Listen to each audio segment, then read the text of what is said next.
اعوذ باللہ من الشیطان الرجیم بسم اللہ الرحمن الرحیم۔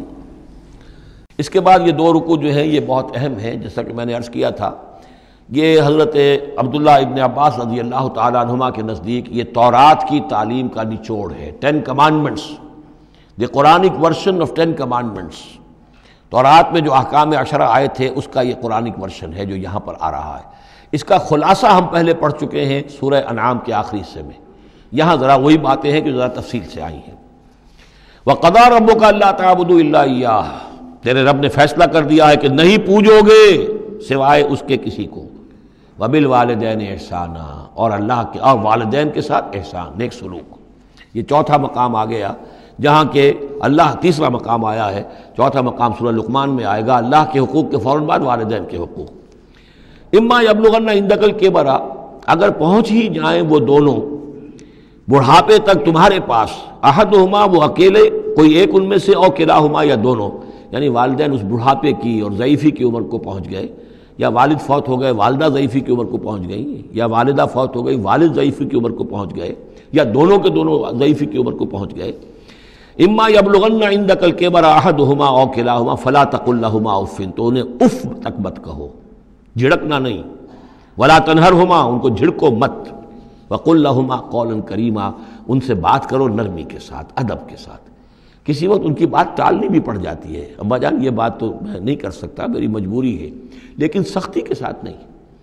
ایسی بات نہ ہو کہ جس سے ان کا دل دکھے کہ آج یہ میرے سامنے سینہ تان کر بات کر رہا ہے، کل یہی تھا وہ جو چھوٹا چھوٹا سا لپٹتا تھا میری ٹانگوں میں آ کر، اور وہ یہی ہے جسے میں گود میں لیے پھرتا تھا۔ یہ دل دکھے نہ۔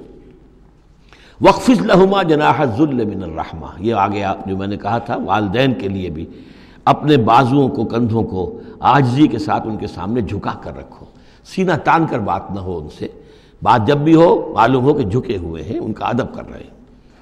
وَقُلْ رَبِّ ارْحَمْهُمَا كَمَا رَبَّيَانِي صَغِيرًا، اور دعا کیا کرو کہ اے میرے رب ان پر رحم فرما دونوں پر، جیسے کہ انہوں نے ہمیں پالا، مجھے پالا جبکہ میں چھوٹا سا تھا، میں تو سب سے زیادہ ضعیف تھا، کمزور تھا، میرے لیے غذا کا، میرے آرام کا، مجھے تکلیف ہو تو تڑپتے یہ تھے، تو اے پروردگار اب ان کے احسانات کا میں کیا بدلہ چکا سکتا ہوں؟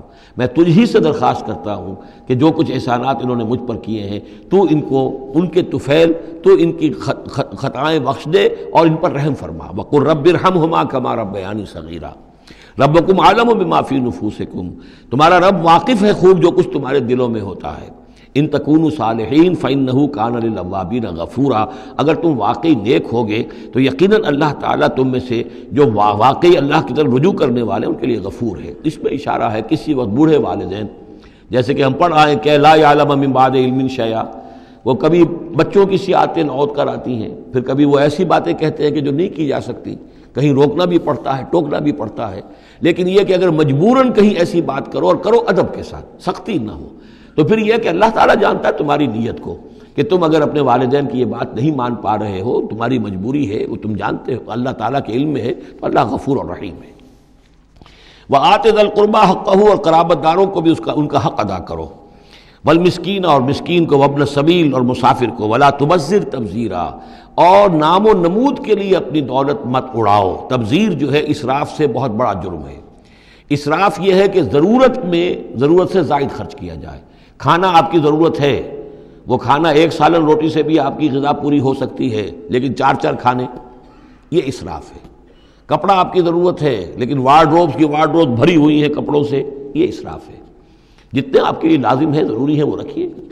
اور تبذیر یہ ہے کہ بلا ضرورت خرچ کرنا، صرف نام و نمود کے لیے، اپنی دولت کی نمائش کے لیے، شادیوں پر خرچ ہو رہا ہے اور کس قدر ہو رہا ہے، دھوم دھڑکا ہے، کوئی اس کی ضرورت نہیں ہے، یہ ہے تبذیر۔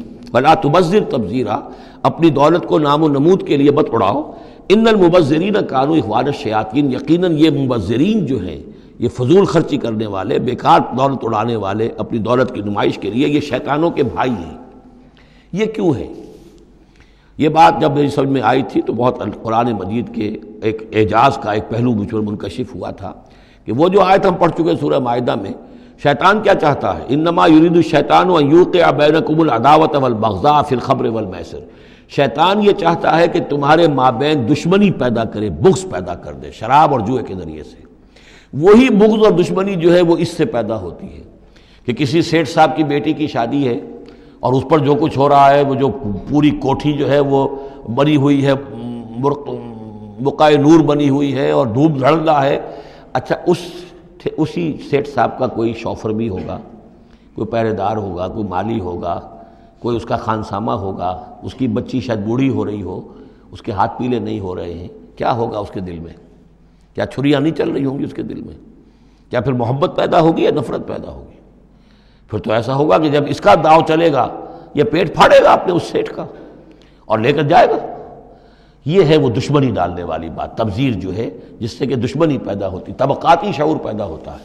ہیوز اور ہیو ناٹس کے درمیان ایک جو خلیج ہے وہ زیادہ سے زیادہ جو ہے گہری اور چوڑی ہوتی چلی جاتی ہے. وَكَانَ الشَّيْطَانُ لِرَبِّهِ كَفُورًا، اور یقیناً شیطان اپنے رب کا بہت ہی ناشکرا تھا.